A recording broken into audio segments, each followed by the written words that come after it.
قصتنا بتبدأ مع بروسلي وهو بيمثل مشهد قتالي حماسي مع ممثل تاني، وبروسلي قدر ان هو يعمل المشهد بشكل رائع بسبب مهارته في التمثيل ولياقته البدنية العالية. وبعد ما المشهد خلص فالمخرج قال لبروسلي استريح لأن تصوير الفيلم انتهى.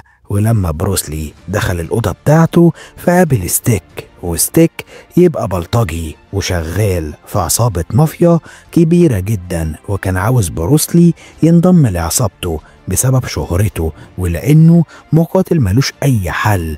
ولكن بروسلي اتعصب منه وضربه لكمة قوية وطرده من المكتب. فستيك قال لبروسلي ان هو هيندمه على كل اللي عمله وهينتقم منه في اسرع وقت ممكن. وبعد كده ستيك راح يقابل زعيم العصابة وقال له ان بروسلي دماغه ناشفة ومش هينضم ليهم ابدا. فالزعيم اتعصب بشدة وطلب من كل اتباعه انهم يطاردوا بروسلي ويضغطوا عليه لحد لما ينضم ليهم. وفي يوم من الايام بروسلي كان راكب العربية بتاعته مع صديقته آن وكانوا ماشيين بامان، ولكن فجأة مجموعة من المقاتلين ظهروا وكانوا راكبين موتوسيكلات وحاصروا بروسلي من كل اتجاه. ومن هنا ستيك وصل وقال لبروسلي ان دي فرصتك الوحيدة علشان تنضم للعصابة بتاعتنا. ولكن بروسلي استمر في الرفض وهزأ ستيك، فالمقاتلين غفلوه وبدأوا يوجهوا له ضربات مميتة. وفي البداية بروسلي ما كانش عاوز يستخدم قوته الكاملة، ولكنه اتعصب وبدأ يضرب فيهم واحد ورا واحد بدون أي رحمة. وبسبب مهاراته الخرافية بالكونج فو فبروسلي مسك المجرمين طحنهم بدون أي رحمة. فستيك هدد بروسلي بصديقته آن وكان هيقتلها، وللأسف بروسلي اضطر يسيب نفسه ينضرب علشان ينقذ حياتها. وبعد كده ستيك قال لبروسلي ان دي فرصتك الاخيرة علشان تنضم للعصابة بتاعتنا، ولو رفضت فهنخلص عليك تماما. واخد عصابته ومشي. وبالليل بروسلي راح يقابل صديقه مارشيل وحكاله على كل اللي حصل معاه. فمارشيل حذر بروسلي من العصابة لانهم عصابة خطيرة جدا وعديمين الرحمة، ده غير انهم عندهم مقاتل ضخم وعملاق بيكون اسمه حكيم، والمقاتل ده طوله حوالي 3 متر، ده غير ان هو خبير بالفنون القتالية ويقدر يكسر جمجمة خصمه باستخدام ايديه الاتنين، وعمره ما خسر في قتال في حياته. ولكن بروسلي ما كانش خايف منه وعمره ما هينضم للعصابة الفاسدة دي حتى لو على موته. وفي الوقت ده ستيك وزعيم العصابة اجتمعوا مع بقية أتباعهم وكانوا متضايقين بشدة لأن بروسلي مش راضي ينضم ليهم، فقرروا إنهم يهددوا كل أصدقائه وقرايبه لحد لما يستسلم ويدخل معاهم في العصابة. وتاني يوم فبروسلي راح يقابل واحد صديقه كان شغال ممثل وقال له على مشكلته مع عصابة ستيك، فصديقه نصحه يسافر من أمريكا ويرجع للصين من تاني. ولكن بروسلي رفض يهرب من العصابة الفاسدة دي. وفي وسط كلامهم فجأة ظهرت مجموعة من المجرمين، فبروسلي بدأ يقاتلهم بشراسة عالية جدا، ومع انهم كانوا اكتر منه في العدد الا انه استخدم اساليب الكونج فو السرية وطحنهم كلهم. ولكن فجأة واحد ظهر من المجرمين وربط بروسلي بحزام، وكلهم اتجمعوا عليه زي الكلاب وقالوا له ان دي فرصتك الأخيرة علشان ينضم ليهم. ولكن بروسلي استمر في الرفض وشتمهم. وفي يوم من الأيام بروسلي كان بيصور فيلم جديد وفي وسط الممثلين فكان موجود واحد من أتباع العصابة وكان معاه مسدس. أما بروسلي فاستعد علشان يعمل المشهد الخاص بيه. وأول ما بدأ التمثيل فالمجرم وجه له طلقة في دماغه. وفي البداية المخرج وبقية الناس افتكروا إن الموضوع تمثيل، ولكن الطلقة طلعت حقيقية والمجرم هرب وسط الزحمة. وللأسف بروسلي كان غرقان في دمه وقريب من الموت. وبعد فترة فبنكتشف إن بروسلي لسه عايش لأنه أخد باله من المجرم على آخر لحظة وقدر إن هو يتفادى الطلقة. ومن هنا مارشيل صاحب بروسلي قال له إن هو لازم يزور خبر موته وما يعرفش أي حد إن هو لسه عايش علشان ينجو من العصابة الشريرة دي. وبالفعل بروسلي ومارشيل اتفقوا مع الدكتور وزوروا خبر موته، وانتشر في كل الصحافة ان بروسلي مات. وكل الناس عملوا جنازة ضخمة جدا وحضر فيها كل الناس اللي بتحبه. وطبعا ستيك وبقية افراد العصابة كانوا فرحانين لانهم فاكرين ان بروسلي ميت. أما آن صديقة بروسلي فكانت هتموت من الحزن، ولكن مارشيل حاول يهديها على قد ما يقدر. وفي الوقت ده بروسلي كان بيتعافى من إصابته وقرر إن هو هيلبس دقن صناعية ويتخفى علشان يطارد أفراد العصابة وينتقم منهم. وبالفعل بروسلي راقب ستيك وزعيم العصابة من بعيد واخد موتوسيكل وفضل ماشي وراهم لحد لما وصل لميناء السفن. فبروسلي أجر مركبة وانطلق وراهم علشان يعرف هم رايحين على فين.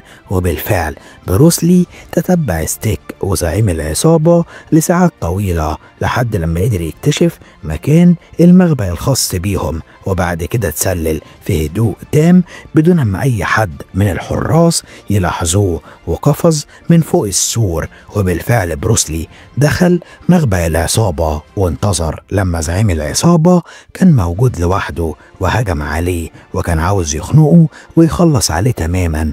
ولكن فجأة بقية الحراس ظهروا في المكان وبدأوا يقتلوا بروسلي بدون أي رحمة. ومن حسن الحظ بروسلي كان متنكر ومحدش عارف إن هو لسه عايش، ووجه للمجرمين ضربات أسرع من البرق لأنه كان مقاتل ماهر جدا بالكونج فو ومفيش أي حد يقدر يقف قدامه. وبروسلي كسر عظم المجرمين بدون أي رحمة، ولكنه هرب في النهاية لأنهم بدأوا يضربوا عليه نار. وبعد ما بروسلي خرج من المخبأ ففي واحد من الحراس فضل يطارده بدون توقف، ولكن بروسلي استغل إن في احتفال في شوارع المدينة وقرر إن هو يختفي وسط الزحمة. وفي الوقت ده ستيك وزعيم العصابة ما كانوش عارفين مين اللي هجم عليهم وكانوا هيتجننوا بسبب اللي حصل. وتاني يوم الصبح في بطولة فنون قتالية كبيرة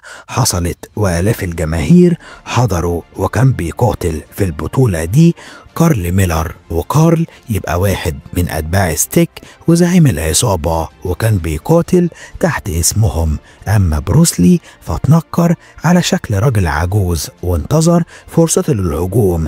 وبعد دقايق طويلة من القتال فكارل قاتل بمهارة عالية جدا وقدر إن هو يكسب البطولة. فالناس فرحوا وقعدوا يحتفلوا بيه، ده غير إن الصحفيين اتكلموا معاه. وبعد ما كارل خلص كلام مع الصحافة فراح للأوضة بتاعته علشان يغير هدومه. ومن هنا بروسلي اتسلل للأوضة بتاعت كارل وهو متنكر على شكل راجل عجوز وقفل الباب عليهم. وفي البداية كارل ما كانش فاهم هو ايه اللي بيحصل، ولكن لما بروسلي خلع تنكره فكارل اتجنن بشدة لأنه كان فاكره ميت. وبالفعل القتال ما بينهم بدأ، وفي بداية القتال فبتظهر قدرات كارل العالية في القتال لأنه خبير في الكاراتيه وتكسير العظام، ولكن بروسلي كان بيتميز بذكائه الحاد وردة فعله السريعة وقدر إن هو يتفادى كل ضرباته ووجه لكارل لكمات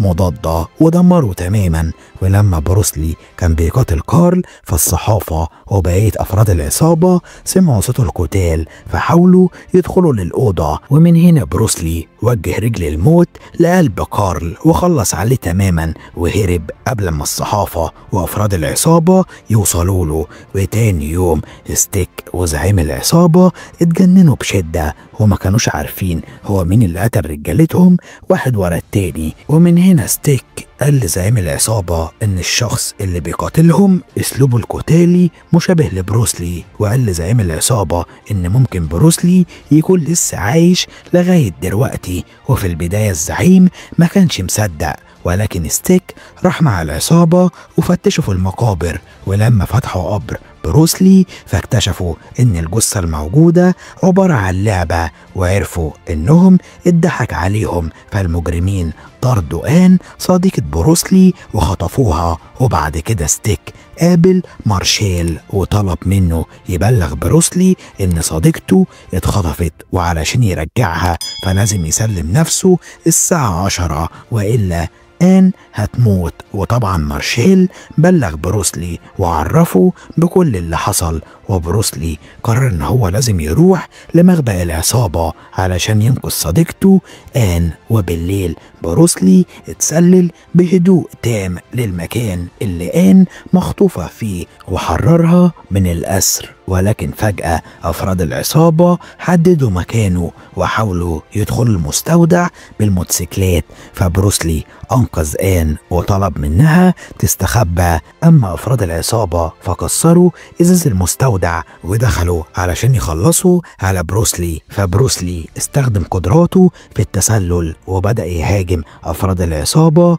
بسرعة البرق. وبعد كده وقع واحد من على الموتوسيكل وأخد هدومه علشان بقية أفراد العصابة ما يعرفوش شكله. وبالفعل بروسلي أخد لبس واحد من أفراد العصابة والخوذة الخاصة بيه، ده غير إن هو ركب واحد من الموتوسيكلات وفضل يهاجم المجرمين في الخفاء لحد لما خلص عليهم كلهم. وبعد كده بروسلي طلع للدور التاني من المبنى علشان يوصل لستيك والزعيم ويخلص عليهم، ولكنه اتفاجئ ان في محترف فنون قتالية مستنيه، والمقاتل ده كان خبير في استخدام النينشاكو. فبروسلي هو كمان اخد النينشاكو واستعرض مهاراته الرهيبة، وفجأة الاتنين بدأوا القتال. وفي بداية القتال فبروسلي مسك المقاتل وهزقه لانه أسرع وأقوى منه بمراحل وخنقه بالنينشاكو في النهاية. وبعد كده طلع للدور التالت وهناك قابل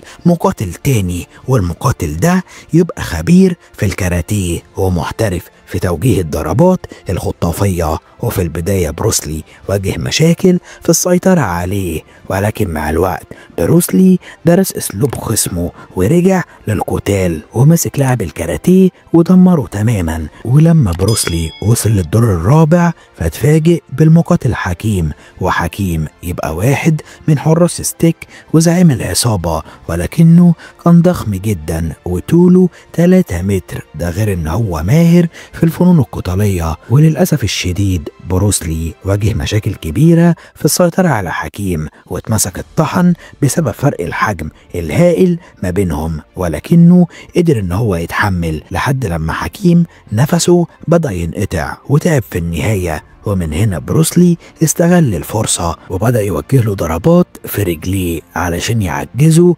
ويضعفه تماما. وبالفعل خطة بروسلي نجحت وحكيم ما بقاش قادر يقف، فبروسلي وقعه على الأرض وخنقه لحد لما أفقدوا الوعي. وأول لما حكيم خسر القتال فستيك ظهر بنفسه وكان معاه سكينة، ولكن بروسلي وقعها من إيديه وبدأوا يتقاتلوا مع بعض بشراسة عالية جدا. وأسلوب ستيك القتالي كان ملاكمة الشوارع، ووجه ضربات قوية لبروسلي، ولكن بروسلي اتصداله وقدر ان هو يخلص عليه في النهاية. وبعد كده وصل للدور الاخير من المبنى علشان يخلص على زعيم العصابة، ولكنه اتفاجئ ان هو حاطط تمثال مكانه علشان يخدعه. فبروسلي كشف الخدعة بتاعت زعيم العصابة وكمل في مطاردته علشان يخلص عليه. وزعيم العصابة كان خايف جدا من بروسلي بسبب قوته الرهيبة في الفنون القتالية، وبعد كده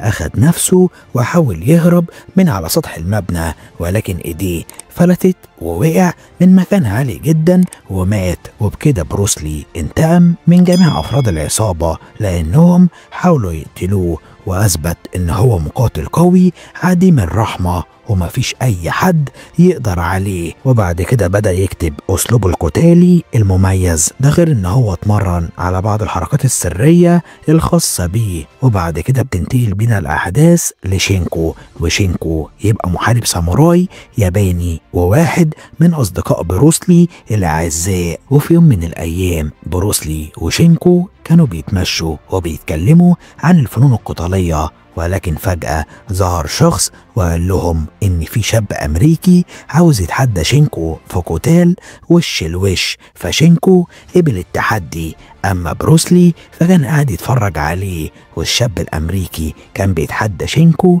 علشان يثبت إن الملاكمة الأمريكية هي أقوى فن قتالي في العالم، ولكن شينكو مسكه طحنه، وده لأنه كان بيستخدم فن الأيكيدو الياباني، والفن ده متخصص في القتال من مسافات قريبة. وده ساعد شينكو يتفوق على خصمه وخلاه يجري زي الكلب. وبعد كده بروسلي حياه على أدائه الرائع وقال له إن هو كمان في مقاتل اتحداه من فترة قصيرة، والمقاتل ده هدد بروسلي وقال إن هو هيأذي عيلته لو ما قتلوش. فبروسلي قبل التحدي غصبا عنه، وبالفعل بروسلي قابل المقاتل والاتنين استعدوا للهجوم. وفي بداية القتال فبروسلي اتفاجئ من مهارات خصمه لأنه خبير في الكاراتيه وضرباته كانت سريعة جدا، ولكن مع الوقت بروسلي درس نقط ضعفه ووجه له ضربات مضادة دمرت جسمه تماما وفاز بالقتال. وبعد كده قال له لو تعرضت لأي حد من أهلي فهكسر إيديك ورجليك وهخليك مشلول. فشينكو حيا بروسلي على شجاعته واتمنى له السلامة لأهله ولعيلته. وبعد كده بتنتقل بينا الأحداث للمعلم أباوت، وأباوت يبقى صاحب أكبر مدرسة في الفنون القتالية في الصين وبيتدرب عنده آلاف التلاميذ. ومن هنا بروسلي كلم المعلم أباوت وسأله عن أخوه الصغير بوب. فالمعلم قال له إن بوب فاشل وما بيحضرش التدريبات. وطبعا بروسلي اتعصب بشدة وقرر إن هو لازم يأدب أخوه الصغير. ولما وصل للأوضة بتاعته فاكتشف إن بوب مش موجود، فبروسلي كتب له رسالة وبيطلب منه فيها يهتم بالتدريبات بتاعته ويبعد عن أصدقاء السوء. وبالليل بروسلي اكتشف مصيبة وقرأ في الجرايد إن صديقه شينكو المقاتل الياباني مات من فترة قصيرة جدا. فبروسلي بكى من الحزن على صديقه العزيز وقال إن سبب موت شينكو غير معروف، ده غير إن بنته الوحيدة لسه ما تعرفش خبر موته. فبروسلي قرر إن هو يدور على بنت شينكو ويعرفها إن والدها مات. وبعد فترة من البحث فبروسلي اكتشف إن بنت شينكو شغالة في نادي ليلي، فراح للنادي الليلي وقابلها وعرفها إن والدها مات. ومن هنا بنعرف إن بنت شينكو كانت متخانقة معاه وما كانتش بتكلمه من فترة طويلة، ولكنها اتفاجئت بسبب وفاة والدها. فبروسلي قال لها إن هو متعجب وإزاي صديقه شينكو مات بالسهولة دي لأنه مقاتل قوي جدا، وطلب منها تسيب الشغل في النادي الليلي لأنها بتجيب العار لوالدها المتوفي. وفي وسط كلامهم فجأة ظهرت مجموعة من المجرمين وحاولوا إنهم يقتلوا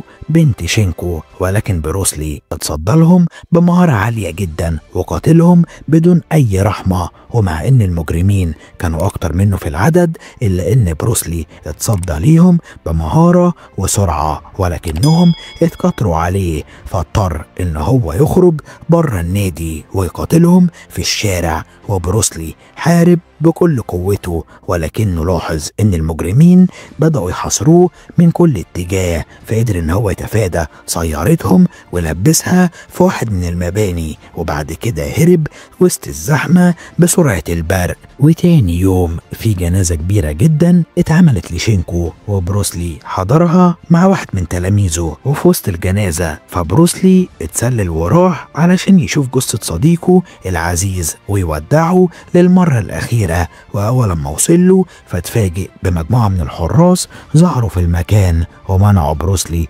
يزور جثة شينكو، مع إن بروسلي يبقى صديقه العزيز. ومن هنا بروسلي عرف إن في حاجة غريبة في الموضوع. وبعد العزاء بروسلي راح علشان يدفن شينكو، ولما كانوا بيدفنوا جثة شينكو تحت الأرض فجأة وبدون سابق إنذار ظهرت طيارة هليكوبتر، وكان فيها مخالب عملاقة جدا، والطيارة استخدمت المخالب ومسكت التابوت بتاع شينكو وطارت بيه. ولكن بروسلي اتشعلق في مخالب الطيارة ورفض إن هو يسيب جثة صاحبه تتسرق. وللأسف واحد من القناصين الموجودين في الهليكوبتر ضرب بروسلي في رقبته ووقعه من مكان عالي جدا، فبروسلي وقع على الأرض ومات. وبعد فترة قصيرة في جنازة كبيرة اتعملت لبروسلي وكل الناس كانت حزينة عليه. أما بوب أخوه الصغير فوصلت له رسالة من والده، وعرف منها إن بروسلي اتقتل من عصابة مجهولة لما كان موجود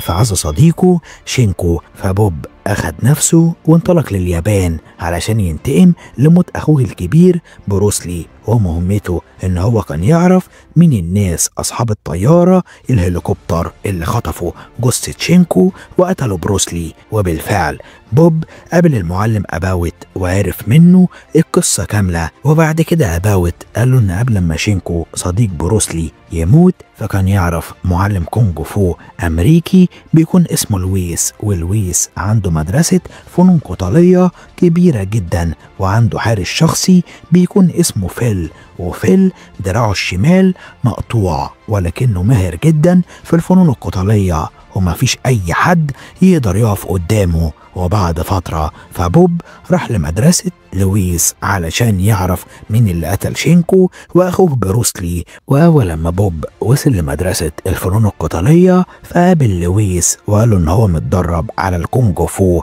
وقال له أنا عاوز أتعلم في المدرسة بتاعتك. فلويس رحب بيه، ومن هنا بوب حاول يصاحب لويس علشان يكتشف إذا كان هو اللي قتل شينكو وبروسلي ولا لأ. وبعد كده لويس أخد بوب في رحلة حوالين المدرسة ووراه الأسود الشرسة الخاصة بيه. ده غير إن بوب بقى صديقه العزيز وعرف حاجات كتيرة عنه. وبالليل بوب حاول يتجسس على لويس علشان يعرف أسراره، ولكن فجأة ظهر شخص مقنع وبدأ يهجم عليه بشراسة عالية جدا. ومن حسن الحظ إن بوب اتدرب على ايد اخوه بروسلي وكان بارع جدا في القتال، وقدر ان هو يتصدى للمقاتل المقنع بمهارة عالية جدا وقدر ان هو يهزمه بسهولة تامة.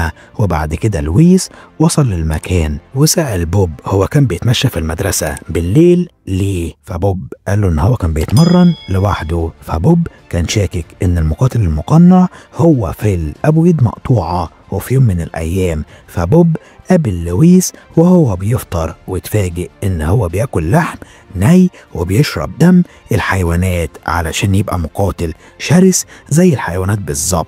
وبعد كده بوب اتكلم معاه وحاول يستخرج منه المعلومات. فلويس قال له ان في جماعة سرية بيكون اسمها برج الموت، والجماعة دي مهمتها انها تخلص على كل المقاتلين الاقوياء زي شينكو وبروسلي علشان يكونوا اقوى المقاتلين في الفنون القتالية. وبالليل المقاتل المقنع رجع من جديد ولكنه هجم على لويس وخلص عليه تماما لانه كشف اسرار العصابة لبوب. ولما بوب صحي من النوم فاكتشف ان لويس مات، ومن هنا عرف ان فيل هو السبب في كل اللي حصل وراح علشان يقاتله. وفي البداية فيل حاول يهرب من بوب ولكن بوب حصره وقرر ان هو يقاتله بايد واحدة بس لان فيل ايديه مقطوعة، وبكده القتال هيكون متعادل. وفي البداية بوب استخدم كل الاساليب السرية اللي اتعلمها من اخوه الكبير بروسلي، ومسك فيل طحنه بدون أي رحمة علشان يقوله على مكان العصابة اللي قتلت شينكو وأخوه العزيز بروسلي. ولكن فيل طلع إن إيديه مش مقطوعة، وكان بيمثل طول الفترة دي، وحاول إن هو يغدر ببوب علشان يخلص عليه. ولكن بوب اتصداله بمهارة عالية جدا ووجه له ضربة قاضية في رقبته خلصت عليه تماما. ومن هنا بوب استنتج إن فيل شغال مع عصابة برج الموت،